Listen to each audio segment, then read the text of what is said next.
Alright guys, welcome back to the channel. Today we are going to be talking about spinal flexion. So what is it? Is it good? Is it bad? Should you be putting it in your training? And some kind of general tips on how to incorporate it into your training split.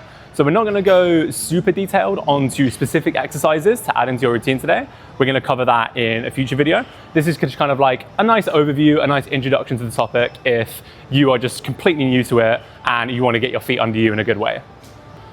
And in keeping with the spirit, today is meant to be my rest day, so obviously I am going to be doing some Jefferson curls. We're going to be working up something kind of heavy. I haven't done Jefferson curls in about 6 months, I think. I've done some spinal flexion stuff, but not specifically Jefferson curls, so we're going to try and go heavy, but we're going to be smart. I'm not going to blow my back out, and we are going to see how it all goes today. So when we talk about spinal flexion, all we really mean is this movement, this rounding forward of the spine, like so. And for a long time, this was a super controversial topic in fitness. Well, it wasn't even controversial because it was universally negative. Most personal trainers, most physios would tell you that this is inherently dangerous. You should never ever do it. You are guaranteed to herniate a disc or otherwise hurt your back, and that you should avoid it at all costs. Thankfully, in my short time in the fitness industry over the last couple of years, we have started to see this narrative shift a little bit towards a little bit more of what I would call a movement optimist perspective, where it is a movement just like any other. There's ways to train it, the smarter and less smart ways, but it is an invaluable tool in our training toolkit. But before we get into how to do it properly, let's just break down a little bit of the history of the narrative around spinal flexion and why myself and a lot of other really good coaches are starting to disagree with that narrative.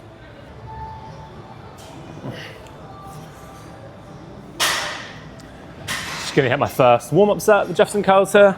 Did a little bit of just body weight flexion stuff off camera. Whew. Nice and easy.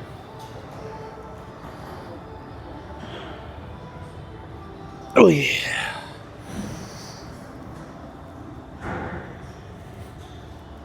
That's the stuff.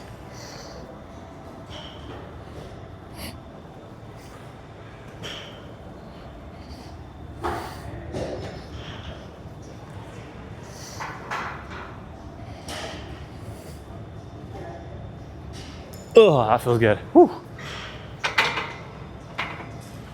So a lot of the early research on spinal flexion and whether it's good for us was done by Dr. Stuart McGill. He's a Canadian kinesiologist, and he used a variety of methods in his research, but really notably used pig and human cadaver spines to see the effects of spinal flexion on the structures of the spine. So essentially he would take sections of the spinal cord from both pig and human dead bodies, mechanically subject them to repeated flexion cycles, and then observe the results. And in those studies, there was some noticeable deterioration of the structures, specifically the discs, where you saw that the repeated flexion cycles did have some negative impact on the body.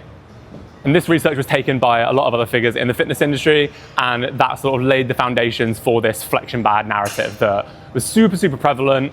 Usually, like the mid-2010s especially, like up to like the mid-2010s, and then you kind of saw this slow shift, which we're still seeing now, this slow shift towards a bit more acceptance of spinal flexion in our training.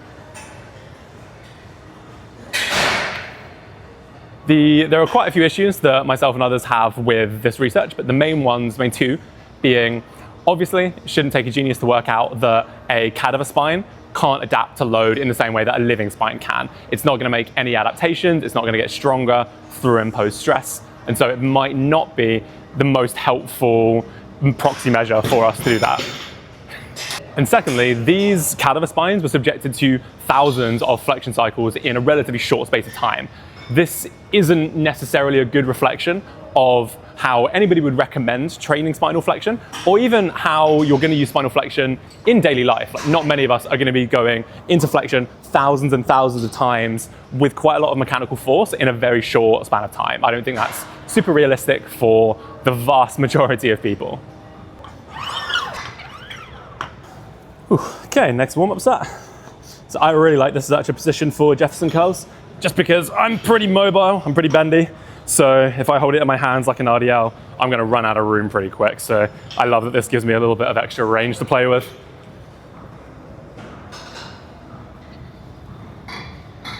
Oh yeah.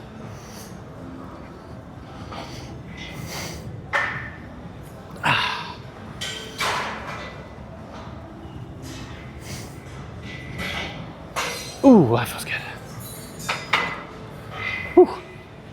Thankfully, towards like the latter end of the 2010s and coming into the 2020s, we have started to see a bit of a shift away from this like blanket flexion bad narrative. There's some pretty good evidence these days that the structures of the spine do adapt to load under stress. So not only the muscles, which obviously are going to adapt just like muscles in any other part of the body, but even some of the non-muscular structures in the back as well have shown some really promising signs of adaptation to repeated stress from lifting, from daily life, from any kind of source of stimulus, just like most of the other parts of our body. My main opinion, and the thing that I really want you to have as a takeaway from this video, is that spinal flexion isn't inherently bad. It's that fear, that limiting, that fear of movement that is the real killer. That is what is going to have more negative effects for your body and your life rather than having a little bit of a round back. I think a really helpful thing to establish right off the jump is that a neutral spine, this thing that's been held up as like the ideal of safety when lifting weights, doesn't really exist. There's been studies where people have done x-rays of athletes performing squats, deadlifts, activities and lifts where you would generally want and recommend a neutral spine.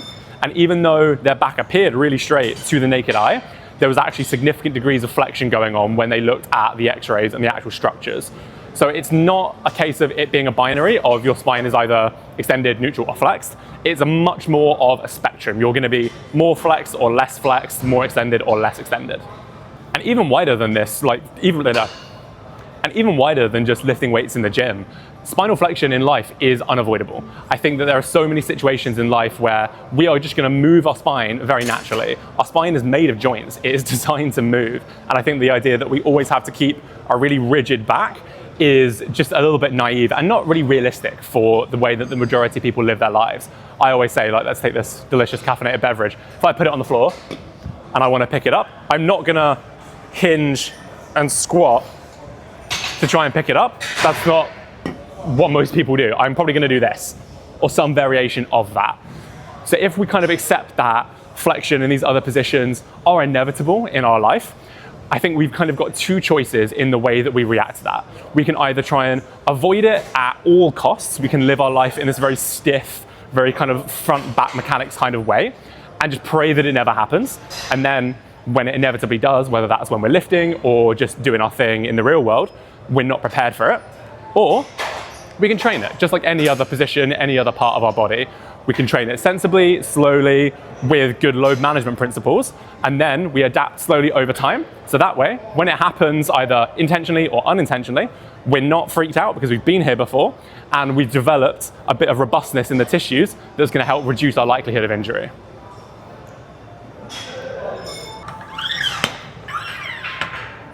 Whew.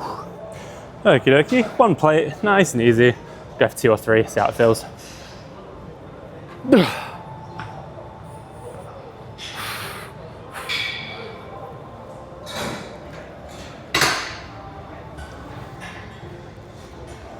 Oh, there we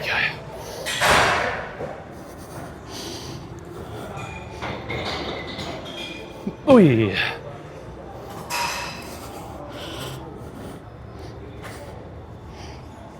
Nice.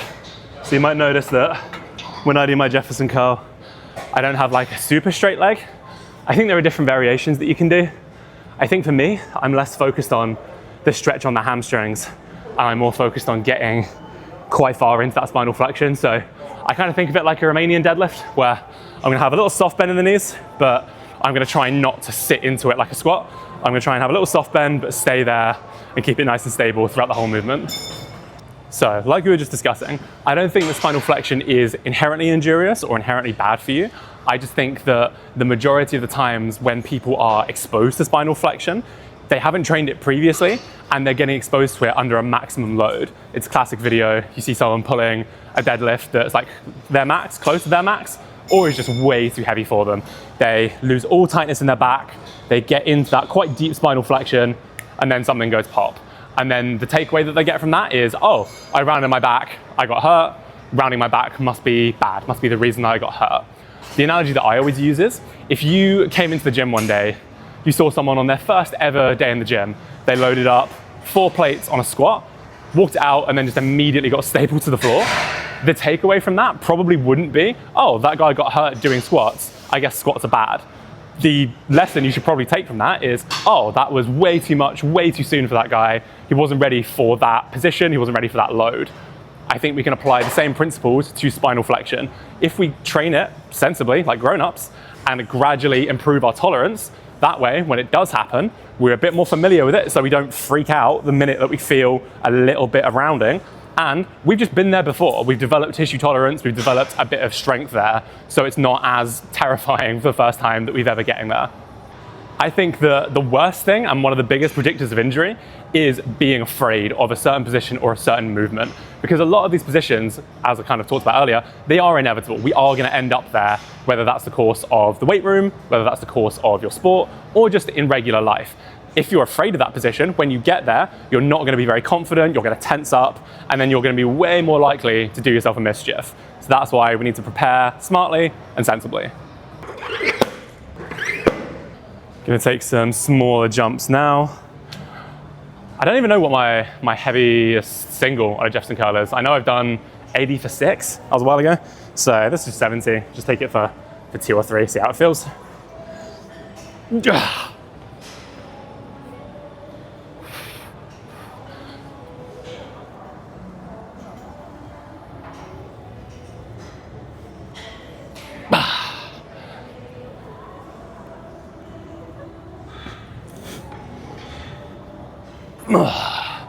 Yeah, I felt okay. I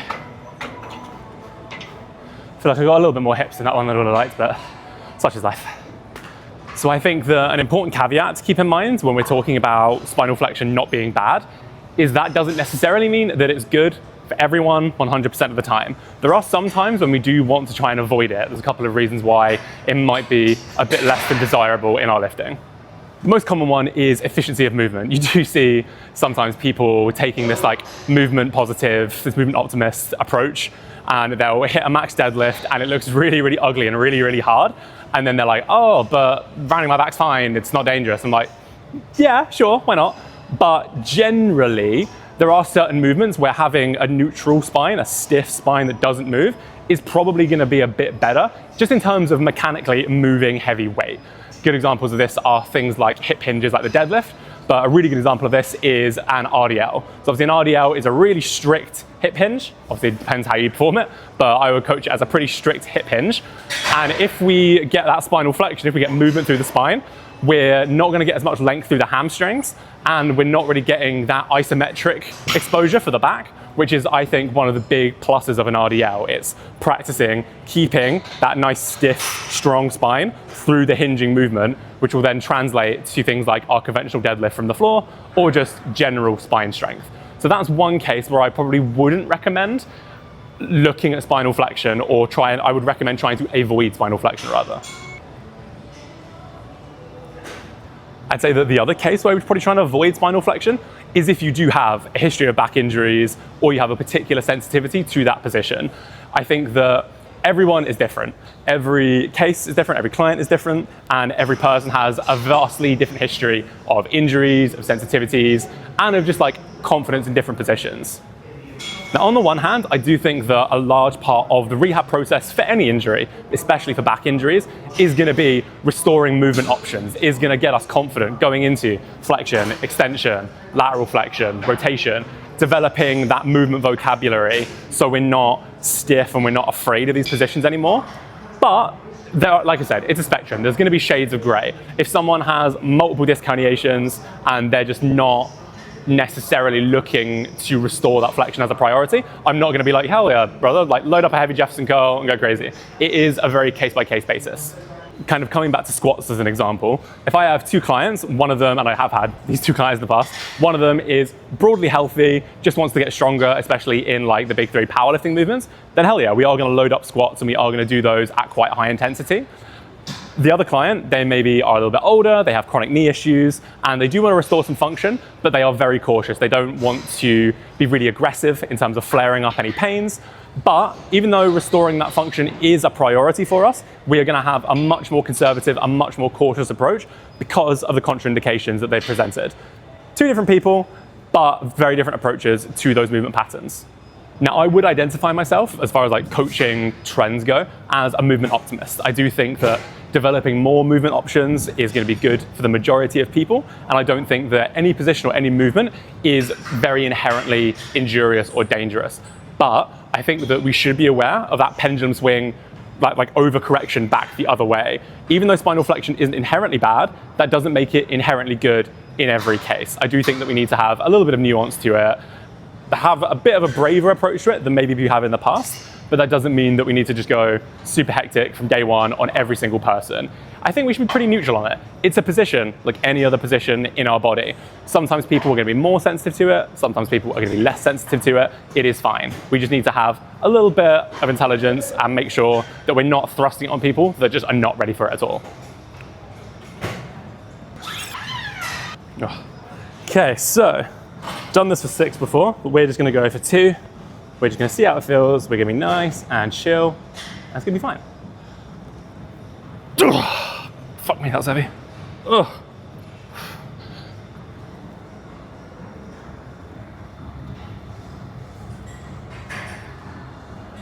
There we go.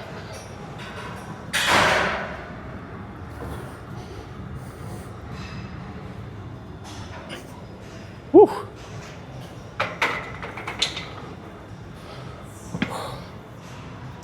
Doesn't really matter how movement optimism pilled you get.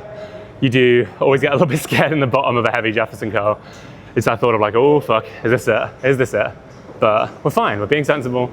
That didn't feel too hard. That was like maybe 7 or an 8. So we're chilling, we're chilling. You're all good, man, don't worry. You're so fine, man, don't worry. So like I said in the introduction, we're not gonna go over specific like exercise prescriptions for spinal flexion today. But as far as like general heuristics and general concepts for incorporating a bit more spinal flexion training into your week, there are a few key principles that I think are worth bearing in mind. I think most importantly, this should be obvious, but we're still going to restate it anyway, start easy. Especially if you've never been in these ranges before, especially if you aren't super strong in the first place, be chill. You don't need to go super heavy, you don't need to do loads and loads of volume, just start with a little bit, consistently over the course of weeks and months, and slowly just get more comfortable and more confident in what it feels like to be in those end ranges. I think it's also really good to think about substituting in these flexion exercises for other stuff rather than just like adding to whatever work you're already doing in the gym. If you're already deadlifting a couple of times a week, you're squatting a couple of times a week, you're doing some pulling exercises on top, your back is already getting quite a lot of stimulus, so we don't necessarily need to add loads and loads of flexion work on top of that. That's probably going to be overkill, and that's probably just going to fry you a little bit, and that way you're not going to stay consistent with it because you're just going to feel super, super cooked. Just take out a few of the more like conventional back exercises that you're already doing in your week and replace them with something that's a little bit more mobile. Maybe we're going to drop the load down a bit. We're definitely going to drop the load down quite a bit. We're just going to explore these ranges and get nice and comfortable with them. You don't need to do too much. Always err on the side of caution. Remember, we always have to keep load management, the overall stress on our body throughout the course of our week, as our North Star in our training. You can't just add and add and add. Sometimes you need to realize that you do have like finite resources in your week and you need to be a little bit smart with it. Whew. I don't know why I'm so freaked out about this. I've actually deadlifted 3 plates, so this shouldn't be too bad. This is body weight. We're just gonna go for a single. We're just gonna be chill. Whew.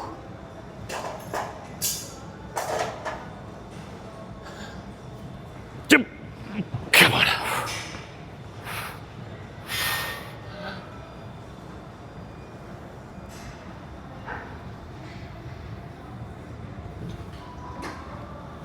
There we go. Nice. That felt good.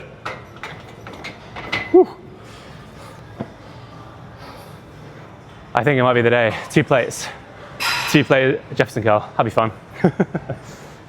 All right, so the last bit of advice, more conceptual, logistical advice for spinal flexion is consider doing them a little bit later on in your session. I am a big fan of doing lighter movement exploration stuff in your warm-ups or in your accessories, but especially for spinal flexion, if you're not super confident and if you want to make sure that you're really, really warm, ready to do them, maybe do them towards the end of your session when the core temperature is kind of already coming up, your heart's beating a little bit faster, you feel nice and loose, you're already stretched out, and you've already put your back through some positions of stress and positions of load. say, for instance, like we said earlier, we're already doing some deadlifts, maybe just drop a set or two off of your deadlift prescription and replace those last couple of sets with some lighter sets of Jefferson curls. That could be a really nice way to start to introduce those positions while at the same time making sure that we're still getting some of our heavy strength work from the deadlift, but we're kind of preparing ourselves for this more end range, potentially more vulnerable position for us. Okie dokie guys, so just to kind of recap the things we talked about in this video, spinal flexion, rounding of the spine, it's not inherently bad, it's not guaranteed to hurt you, it's not the cure to all ills, it's not going to fix all of your back injuries day one, but I think it is a really important movement option for you to have some familiarity with. If you're in the course of rehabbing a back injury, I think that restoring our capacity to flex is a really important part of feeling confident post-injury to get even stronger and to get even more athletic. At the end of the day, it's just another natural human movement that we should probably have some confidence in if we want to feel like we can move well and be happy going about our lives without the fear of tweaking something when you tie over your shoelaces. Okay guys, so that is the video. Thank you so much for watching. Please make sure that you like, comment, subscribe, all the standard YouTube stuff. The links to my Instagram and my coaching application forms are in the description below. So have a look at those if you want some free content on Instagram or you want to chat about my online coaching options. 2-plate Jefferson curl. If I hit this and don't explode my spine forever, then you have to subscribe and you have to give me a follow on the gram. Yeah, thank you for watching and I'll see you guys next time. Oh, come on.